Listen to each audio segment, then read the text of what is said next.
2020, o Ministério da Saúde liberou 64 bilhões de reais para o enfrentamento da Covid-19 e agora prepara o país para iniciar a vacinação.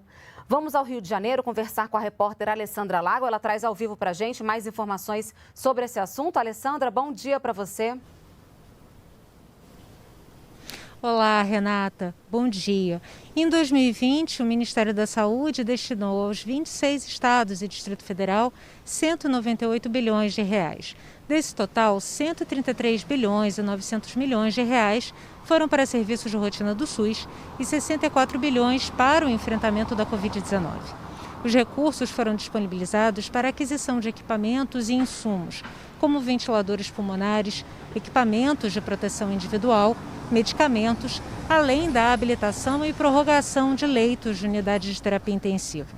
Sobre isso, o Ministério da Saúde informa que até hoje foram habilitados mais de 19.500 leitos de UTI para o tratamento exclusivo de pacientes com Covid-19 e prorrogados a habilitação de 19.300 leitos. O balanço pode ser acessado na plataforma Localiza SUS. O endereço é localizasus.saude.gov.br. E sobre a vacina, Renato, o Ministério da Saúde fechou acordo para a compra de 100 milhões de doses produzidas pelo Instituto Butantan em parceria com a farmacêutica chinesa Sinovac. Em entrevista coletiva ontem no Palácio do Planalto, também foi detalhada a medida provisória que agiliza as ações de combate à pandemia de Covid-19 no Brasil. Vamos ver. O ministro da Saúde destacou que o Plano Nacional de Vacinação vai contar com as vacinas da Fiocruz e do consórcio COVAX Facility, além da possibilidade de utilizar o imunizante russo, a Sputnik. A meta é iniciar a vacinação ainda neste mês. Eduardo Pazuello anunciou ainda que a medida provisória assinada pelo presidente Jair Bolsonaro permite a compra de 100 milhões de doses da vacina produzida pelo Instituto Butantan, em parceria com a farmacêutica chinesa Sinovac. Segundo Pazuello, além das compras no exterior, o objetivo é que as vacinas sejam produzidas no Brasil. Os nossos laboratórios, os nossos grandes produtores, vão produzir juntos algo em torno de 30 milhões de doses por mês, o que é o suficiente para nós executarmos o nosso plano de imunização. Durante entrevista coletiva no Palácio do Planalto, também foi detalhada a medida provisória que agiliza as ações de combate à pandemia de Covid-19 no Brasil. A MP centraliza a vacinação num plano nacional, determina que o paciente precisa ser informado pelo profissional de saúde sobre efeitos colaterais e benefícios no caso das vacinas aprovadas por meio de uso emergencial e flexibiliza a lei de licitações, facilitando assim a compra de vacinas, seringas e agulhas. Os contratos de compra precisam apresentar dados técnicos básicos, como o motivo da escolha da empresa ou do laboratório e a justificativa de preço. A medida também diz que as contratações precisam ser transparentes e dados como o nome do comprador, o prazo de entrega e bens a serem comprados precisam ser divulgados. A vacinação no Brasil vai depender da autorização da Anvisa. Até o momento, nenhum laboratório solicitou registro de uso emergencial ou definitivo de vacinas junto à agência. A Anvisa confirmou que tem uma reunião com representantes do Butantan agora pela manhã às 10 horas. Está prevista também uma reunião com a Fiocruz ainda nesta sexta-feira. Comprar de quem produz para levar à mesa de quem precisa. É o programa de aquisição de alimentos, que teve importância fundamental durante a pandemia. Só no ano passado, o governo destinou 643 milhões de reais ao programa. Pimentão, tomate, batata doce, o Elton planta de tudo um pouco. Para ele, a dificuldade é comercializar os produtos. Por isso, a saída veio com o Programa de Aquisição de Alimentos, o PAA, que em 2020 beneficiou mais de 70 mil pequenos produtores. Achei muito bom e muito satisfatório os programas do governo que têm incentivado o pequeno agricultor a continuar a produzir em pequena escala e dando valor um pouco mais ao produto do pequeno produtor rural. No total, o governo destinou 643 milhões de reais para o programa, o maior investimento dos últimos 6 anos. Com isso, houve a distribuição de mais de 150 mil toneladas de alimentos para cerca de 12 milhões de pessoas. São entregues em instituições de acolhimento de crianças, ou então em asilos para idosos, ou em escolas, hospitais, ou então para famílias que, identificadas pela assistência social dos municípios, elas estão em vulnerabilidade alimentar. O governo federal ainda reforçou o orçamento do programa em 2020 durante a pandemia do novo coronavírus. Primeiro, com o crédito extraordinário de 500 milhões de reais, liberado por meio de medida provisória em abril.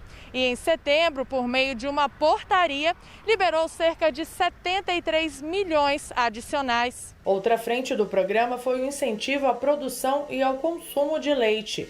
No ano passado, foram mais de 70 mil litros adquiridos diretamente de quem fornece. Como tem uma feira, o PA ele ameniza, ajuda o escoamento. Ele traz mais alegria para o produtor, para ele voltar a produzir. Esse é um programa que une as duas pontas, numa ponte bonita de solidariedade e, principalmente, nós estamos levando isso para todo o Brasil. Cada cantinho do Brasil, o PA está presente. O segundo semestre de 2020 revelou um aumento na procura de crédito rural no país. Foram contratados 18% a mais que no mesmo período do ano anterior. Recursos para custeio e investimento no campo tiveram destaque, segundo o levantamento do Ministério da Agricultura, Pecuária e Abastecimento.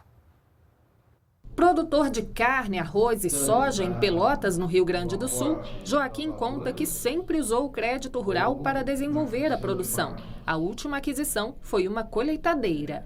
Ultimamente comprei uma ceifa, uma John Deere, que foi o último equipamento financiado pelo banco. Produtores de pequenas, médias e grandes propriedades em todo o país contrataram 125 bilhões de reais em crédito rural de julho a dezembro do ano passado, um aumento de 18% na procura em relação a 2019. Medidas de caráter emergencial aprovadas durante a pandemia, como a redução da burocracia para a concessão dos financiamentos, ajudaram a manter a demanda crescente e o fluxo de liberação dos recursos, segundo o Ministério da Agricultura. O crédito rural é um importante instrumento de apoio ao produtor rural e tem sido amplamente demandado, especialmente na atual safra. Isso não obstante a crise da pandemia do coronavírus. Só para custeio, que são aquelas despesas habituais com a compra de insumos do plantio até a colheita, foram concedidos 68 bilhões de reais em crédito. E o maior crescimento, de 44%, foi na tomada de empréstimo para investimentos, um total de 39 bilhões e meio de reais liberados para a compra de bens, como tratores, por exemplo, ou serviços. Esses percentuais de aumento e magnitudes do crédito concedido refletem o nível de confiança do produtor rural, bem como o bom desempenho da produção agropecuária. O contribuinte que teve a declaração retida na malha fina já pode fazer a contestação pela internet sem a necessidade de comparecer a uma unidade de atendimento da Receita Federal. O primeiro passo é acessar o sistema e-Defesa para preencher o formulário de impugnação. Depois, o contribuinte deve entrar no ECAC, abrir um dossiê digital de atendimento e juntar a documentação exigida. O passo a passo você confere no site da Receita. Anote aí, www.gov.br/Receita Federal. Quem tem pendências no CPF, o cadastro de pessoa física, pode fazer a regularização pela internet nos canais virtuais da Receita Federal. O CPF é um documento que comanda toda a nossa vida. Por isso, é bom estar com ele em dia. Sem ele, o cidadão fica impedido, por exemplo, de abrir conta em banco, pedir um cartão de crédito ou até mesmo se matricular em uma universidade. A A regularização do CPF via internet é de graça e está disponível para quem está com o documento suspenso e que não esteve obrigado a apresentar a declaração do imposto de renda à pessoa física nos últimos 5 anos. É só entrar na página da Receita Federal e clicar na seção Meu CPF para resolver a pendência.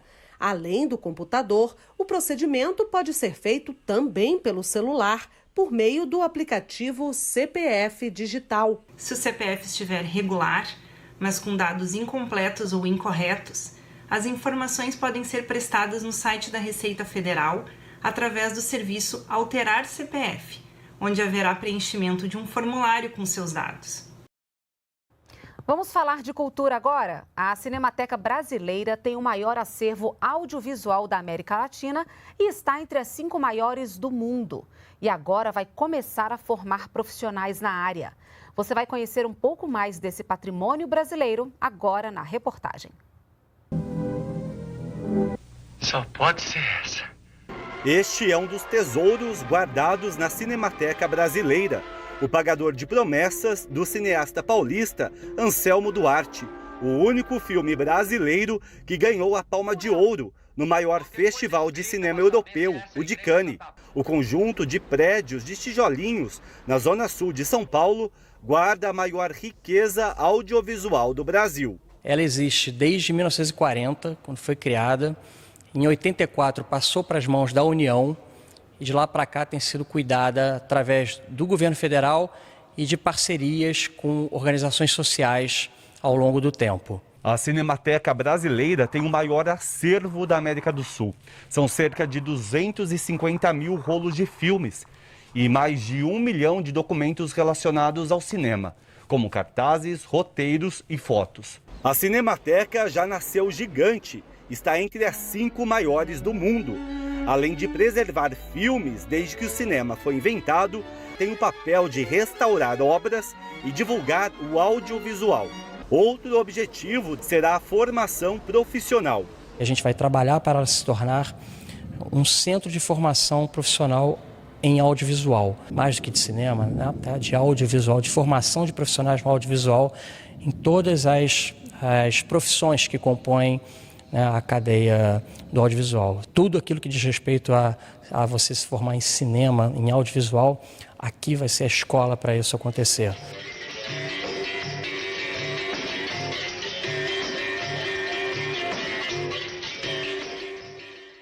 O presidente Jair Bolsonaro recebe nesta manhã no Palácio do Planalto o ministro dos Negócios Estrangeiros do Japão, Motegi Toshimitsu.